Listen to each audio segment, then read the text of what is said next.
ibu dalam kesepian.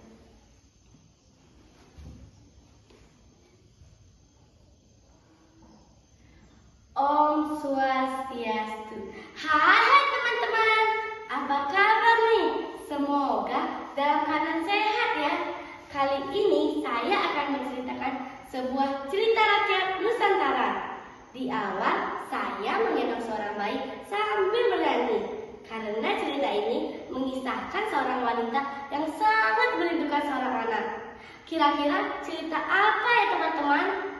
Cerita ini berasal dari Provinsi Jawa Tengah yang berjudul Timun Emas. Simak baik-baik ya teman-teman. Di sebuah desa hiduplah sepasang petani tua. Ia adalah Mbok Sirni dan suaminya. Sudah lama sekali mereka mendambakan hadirnya seorang anak. Akan tetapi hingga saat itu mereka sama sekali belum dikaruniai seorang anak. Mereka lalu berdoa agar mereka segera mempunyai seorang anak. Ketika itu ada seorang raksasa yang mendengar doa tersebut. Ia pun menghampiri mereka. Hai, apakah kalian benar ingin sekali mempunyai seorang anak? Aku bisa bantu, tetapi dengan satu syarat. Jika anak kalian telah berumur 6 tahun, kalian harus memberikannya kepadaku untuk aku makan. Ucap raksasa dengan suara besarnya.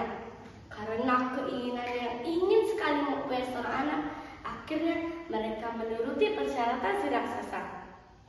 Raksasa itu memberikan sebuah biji timun dan menyuruhnya ditanam dan dirawat dengan baik. Untuk apa ya raksasa memberikan biji timun ini apa? Apa ini bisa membuat kita mempunyai seorang anak? Tanya Mbok Sirni ke suaminya. Aku juga tidak mengerti. Lebih baik kita ikuti saja petunjuk si raksasa. Akhirnya mereka pun menanam dan merawat biji timun itu sangat baik. Setelah 2 minggu, akhirnya biji timun itu mulai berbuah.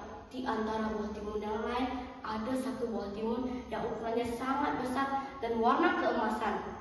Ketika buah yang besar dan semakin besar itu dan juga tampak masak, itu pun dipetik oleh Mbok Sirni. Mereka membelah timun itu hati-hati dan betapa kagetnya mereka melihat seorang bayi perempuan mungil lucu yang ada di dalam timun tersebut. Mereka sangat bahagia dan bersyukur karena penantian yang ingin sekali mempunyai seorang anak akhirnya terwujud. Wah, putriku cantik sekali. Akan aku beri nama Timun Emas. Mereka pun memberi nama bayi itu Timun Emas. Mereka sangat bahagia melihat Timun Emas tumbuh sehat menjadi gadis yang cantik. Mereka sangat menyayanginya. Suatu hari, raksasa datang untuk menagih janji Mbok Sirni dan suaminya untuk mengembalikan anak mereka kepadanya. Mereka sangat tidak rela akan kehilangan anak mereka. Mereka pun berusaha mengulur janjinya agar raksasa datang 2 tahun lagi.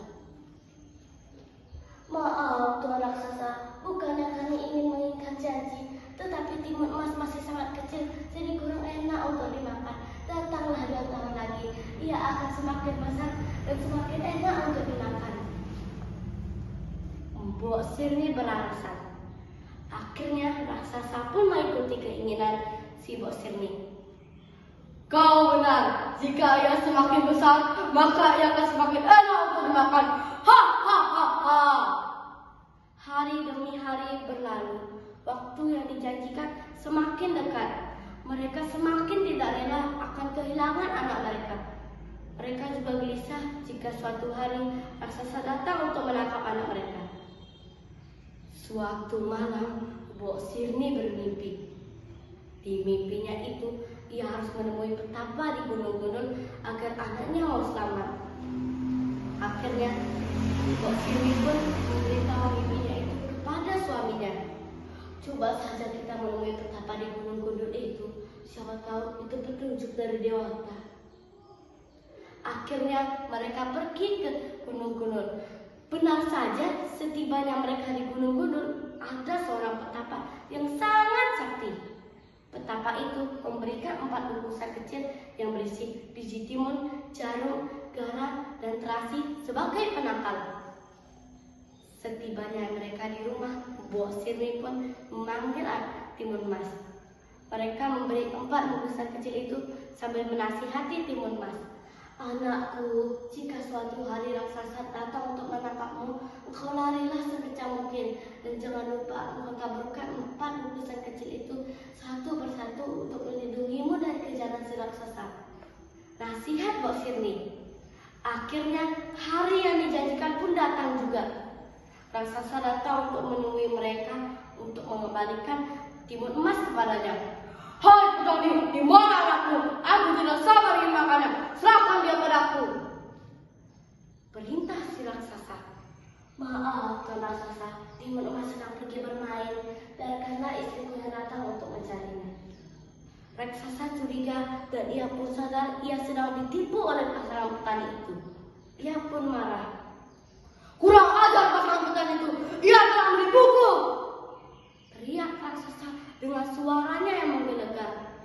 Sambil menghancurkan rumah sang petani, ia pun berkata, awas kalian ya, aku akan menangkap timun emas dan memakannya sekarang juga. Melihat dari sosok kejauhan, raksasa pun tertawa jahat. Ha, itu dia. Larilah sejauh mungkin bocah kecil. Langkahku lebih lebar daripada langkahmu. Ketika raksasa mulai mengejar, timun emas pun mengeluarkan penangkal yang pertama, yaitu biji timun. Biji timun itu ditaburkan ke arah si raksasa.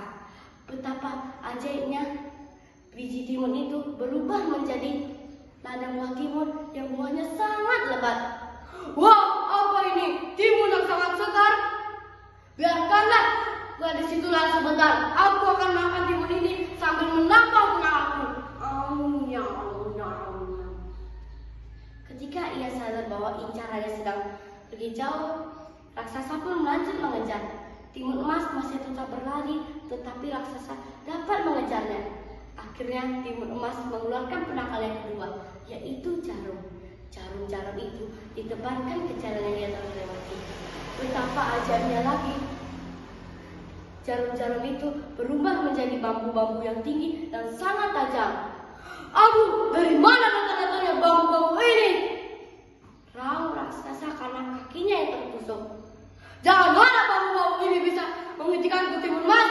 Dagingmu pasti terasa lezat setelah kamu kelelahan seperti ini. Timun emas masih tetap berlari, tetapi raksasa dapat mengejarnya walaupun kakinya yang terluka. Tangan raksasa yang besar itu hampir menangkap timun emas. Akhirnya timun emas mengeluarkan penangkal yang ketiga, yaitu garam. Ia melempar garam itu sambil berteriak seperti ini. Terimalah ini raksasa rakus, jangan kejar aku lagi. Raksasa terperanjat melihat air yang tiba-tiba meluap.